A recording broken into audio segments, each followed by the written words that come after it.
are things that absolutely need to be included in a basic photography session contract, because again, it's one of those things that can go on forever too, but what are Right. like the basics that should definitely be in there?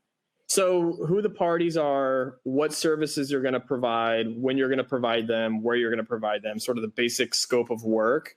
And then what really also needs to be in there is then what you're going to provide. So any sort of issues around the service itself. Are you giving, how many photos are you giving them? Is there an actual number or none at all? Giving them raw files, not. And then you want to have some kind of limit of liability in there as well. So who's the client, payment, scope of work, what you're delivering, and limit of liability, meaning that if something goes wrong, if you are unable to make it, what are you on the hook for? If your clients are unable to show up for whatever reason, what can you keep? What do you have to return? If your camera equipment breaks, or if you lose some of the images, what happens? So those types of things you want to have in there.